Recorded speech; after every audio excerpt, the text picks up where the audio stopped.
প্রিয় আপনজন, পথের মোড়ে সাইকেলের ঝাঁপিতে একটা টুলের উপর অথবা গলায় ঝুলানো ঝালমুড়ির সেই একটা গন্ধ যেন দুপুরের ক্লান্তিকে রিফ্রেশ করে দেয়। চোখের পলকে হাত চলে ঝটপট।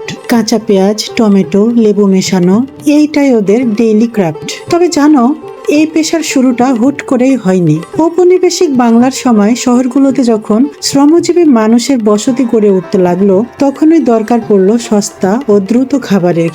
চাকরি না পেয়ে জমি হারিয়ে অনেকে শহরের গলিতে এসে দাঁড়ালো হাতে কিছু মুড়ি, চানাচুর আর তেল মাখা লেবু পেঁয়াজ নিয়ে। সেখান থেকে ধীরে ধীরে গড়ে ওঠে ভ্রাম্যমান এই খাদ্য সংস্কৃতি।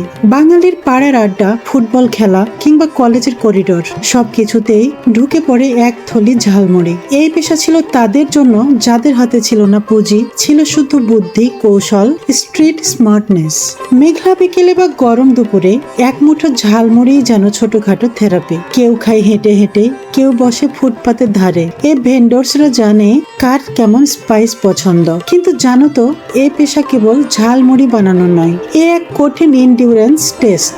সকাল থেকে সন্ধ্যা, বৃষ্টিতেও ছাতা মাথায়, রোদেও পিঠ পুড়িয়ে ওরা শুধু বিক্রি করে না, ওরা বাঁচিয়ে রাখে শহরের street smell.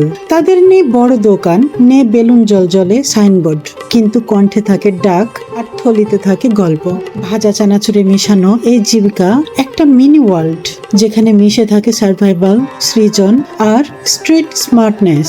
Not all heroes wear caps, কেউ কেউ ঝালমুড়ি বিক্রি করে। জানার না জানার মাঝামাঝি যেটুকু বিস্ময়, সেইখানে থাকো, শিরিনের গল্পে থাকো। আর তোমার মতোই কেউ অপেক্ষা করছে এই গল্পটা শোনার জন্য।